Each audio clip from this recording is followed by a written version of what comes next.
எல்லாருக்கும் வணக்கம். நம்ம சாப்பிட்ற உணவுகள், அந்த உணவுகள் நமக்கு நல்லா ஜீரணம் ஆகணும்.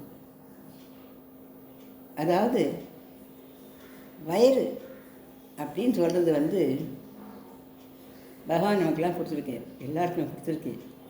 நல்லா சாப்பிட்றதுக்கு நல்லா சந்தோஷமாக இருக்கிறதுக்கே தான் நம்ம எல்லாரும் பிறந்திருக்கோம். அதில் எந்த தப்பும் இல்லை. ஆனால் அந்த வயிறு எதை ஜீரணம் பண்ணுறது, எதை ஜெரிக்கிறது அப்படிங்கிறத பார்த்து நம்ம அந்த வயிறை நல்லா பார்த்துட்டோம்னா நம்மளுடைய ஹார்ட்டோ, நம்மளுடைய மூளையோ, நம்மளுடைய கிட்னியோ, நம்மளுடைய நுரையீரலோ, நம்மளுடைய சிறுநீரகமோ எல்லாமே நல்லா இருக்கும். அதனால் நம்ம வயிறை நம்ம என்ன பண்ணணும், நல்லபடியாக நம்ம பார்த்துக்கணும். நல்லபடியாக பார்த்துக்கிறது அப்படின்னா என்ன அப்படின்னா, நம்மளுக்கு எப்போ உணவு செரிக்குமோ, எப்போ பசிக்கிறதோ அப்போ நாம் சாப்பிடணும். சாப்பிட்ட உணவு என்ன ஜீரணம் ஆகணும். மீதி வேஸ்டெல்லாம் வழக்கம் போல் ஈஸியாக கழிவுணவை கழுவி போகும். இந்த நிகழ்வு நம்ம உடம்புல கரெக்டாக நடந்துருக்கிற வரைக்கும் நம்ம எல்லாரும் ராஜா தான், ராணி தான். ஆனால் அந்த நாக்கு அப்படின்னு நம்மளுக்கெல்லாம் ஒன்று இருக்கு இல்லையா, இந்த நாக்கு அப்படிங்கிறதுக்கு நம்ம கொடுக்கணும். ஒன்றுமே சாப்பிடாம அப்படியே விட்டோம்னா அப்புறம் இந்த வாழ்க்கை என்ன இருக்குது, உண்மையிலேயே போர் அடிச்சு போயிடும். சாப்பிடணும். அதே நேரத்தில் சாப்பிட்ட வேலை, சாப்பிடாத வேலை, ஜெரிக்கிற வேலை, எரிக்காத வேலை நமக்கே தெரியும் இல்லையா. அதை பார்த்து நம்ம சாப்பிடணும். எதுவுமே இல்லை, நம்ம படுக்க என்னமோ கடனே வரையே நம்ம சாப்பிட்டுட்டு நம்ம படுக்க வேலைக்கு போயிட்டு இருந்தோம்னா அந்த வயிறு போய் பார்க்கணும், சரி சரின்னு. அப்புறம் அது நம்மளுக்கு ஞாபகம் மட்டும், ஓஹோ என்னென்ன மறந்துட்டியா, என்ன வேலைக்கு போட்டுருக்க, என்ன இல்லை போடலை, என்ன நினச்சிருந்தேக்கா அப்படியே அது நமக்கு ஞாபகம் முடிச்சு தான் நமக்கு ஞாபகம் வச்சுச்சோ நம்ம அதிகமாக போட்டுமோ, அட வயிறே கவனிக்க விட்டுமோ அப்படின்னு அப்புறம் ஆறு ஆரம்பித்து நம்ம கவனிச்சோம்னா அது நம்மளுக்கு ரொம்ப கஷ்டமான விஷயமா போயிடும். எல்லாருக்குமே தெரிஞ்சுருக்காங்க. இப்படி நம்ம சாப்பிட்ற உணவில் கொழுப்பு சத்துக்கள் ரொம்ப தேவையானது நம்ம உடம்புக்கு. என்ன கொழுப்பு சத்தா அப்படின்னு பயப்பட வேண்டாம். நல்ல கொழுப்பு சத்துக்கள் நம்ம உடம்புக்கு தேவையானது. நல்ல கொழுப்பு சத்துக்கள் இருந்தால் தான் நம்மளால் தெம்பாக, சுறுசுறுப்பாக, ஆக்டிவாக இருக்க முடியும். இன்னொன்று இருக்குது, கெட்ட கொழுப்பு அப்படின்னு ஒன்று இருக்குது. நம்ம ரத்தம் டெஸ்ட்லாம் பண்ணுவோம்னா அது போடுவோம், நல்ல கொழுப்பு, கெட்ட கொழுப்பு, கொலஸ்ட்ரால் வரிசையை போட்டு கட்டுறோம் இல்லையா. கெட்ட கொழுப்புங்கிறது நம்ம உடம்புக்கு கெடுதல் பண்ணக்கூடியது.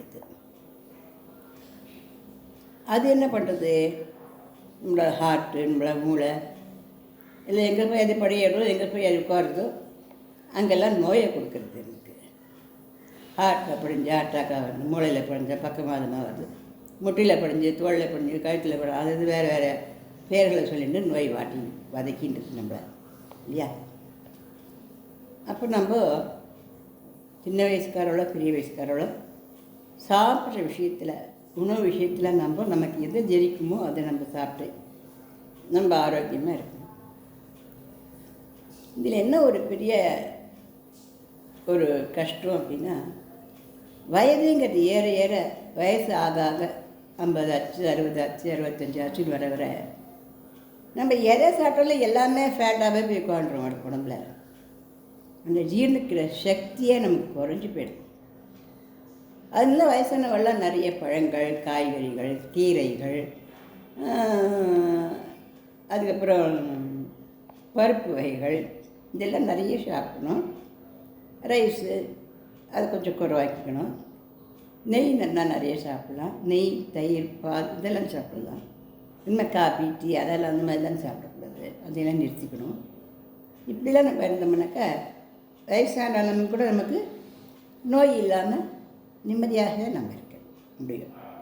சின்ன வயசுக்காரர்களுக்கும் இந்த மாதிரி ஆடி ஓடி விளையாடுற வயசு தானே, வேலை செய்கிற வயசு தானே, அப்படின்னு நினச்சி சாப்பிட்டாலும் கூட இந்த கெட்ட கொழுப்புன்றது கெட்ட கொழுப்புகள் தான், அது கெடுதல் தான்.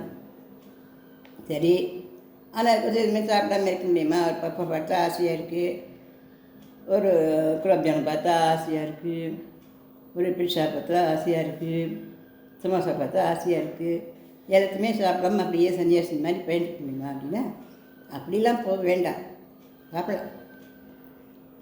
ஆனால் தினமுமே இதுக்கு நம்ம ஒரு கை வைத்தியமாக ஒன்று பண்ணிக்கலாம். கை வைத்தியம் அப்படின்னா வீட்டு வைத்தியமாக ஒன்று பண்ணிக்கலாம். அது என்ன பண்ணலாம் அப்படின்னா, தினம் ஒரே ஒரு பல் பூண்டு அதை நல்லா உரித்து நல்லா ஒரு மத்தையோ வச்சு நல்லா நெசுக்கி போடணும். அந்த பூண்டை நெசுக்கி ஒரு டம்ளர் தண்ணியில் போட்டு நல்லா கொதிக்க விட்டு ஒரு ஸ்பூன் ஆலிவ் ஆயில் அதில் குத்தி அந்த பூண்டு தண்ணியை அந்த ஆயிலோட எப்போ வேணால் சாப்பிடலாம். காத்தால வெறும் வயிறு அப்படிலாம் இல்லை, எப்போ முடியுதோ சாப்பிடலாம். இது என்ன பண்ணணும்னா, இந்த பூண்டு நமக்கு எங்கேயோ அந்த கெட்ட கொழுப்பு படியாதபடியாக அது நமக்கு நல்லது பண்ணுறதான். இப்போ எனக்கு அல்சர் இருக்கே, நான் பூண்டு சாப்பிட்லாமா அப்படின்னு சொன்னால் அல்சர் இருக்கிறவாலும் பூண்டு சாப்பிடலாம். அதுவும் என்ன பண்ணும், வயிற்றில் போய் இந்த புண்ணெல்லாம் நல்லா ஆற்றி விடும். அதே போல் எனக்கு பூண்டு சாப்பிட்டா தொண்டையில் எரியுமே, வாயில் எரியுமே அப்படின்னா அது எரியாது. ஏன்னா இந்த எண்ணெய் பற்றி நம்ம சாப்பிட்டோம்னா அது வயிற்றுக்குள்ளே போயிடும், தொண்டைக்கெல்லாம் அது வராது, வயிற்றுக்குள்ளே போயிடும். அது இருக்கக்கூடிய இந்த கெட்ட கொழுப்புங்கிறது என்ன பண்ணும், நீக்கி விட்டுருக்கனால நம்ம தைரியமாக ஏதாவது ஒன்று ரெண்டு சாப்பிட்டோம், இந்த சமோசா சாப்பிட்டோம், இல்லை ஒரு பொரியல் சாப்பிட்டோம் அப்படின்னா பயந்து கிடக்க வேண்டாம். இந்த சாப்பிட்டெல்லாம் போய் எங்கேயான அடைச்சிட்டு போகுது எனக்கு பயப்பட வேண்டாம்.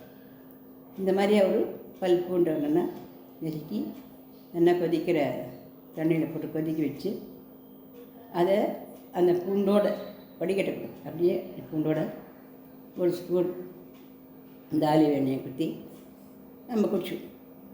அது நல்லா தான் இருக்காது, அது ஒன்றும் நல்லா இருக்காது, டிஃபனாக தான் அது நல்லா இருக்கு. இருந்தாலும் அது என்ன பண்ணும் அப்படின்னா, இந்த ரத்தத்தை கொழுப்பு அதிகம் செய்யாத அதை வேறுமே படிய விடாமல் அது நமக்கு ஹெல்ப் பண்ணுறது.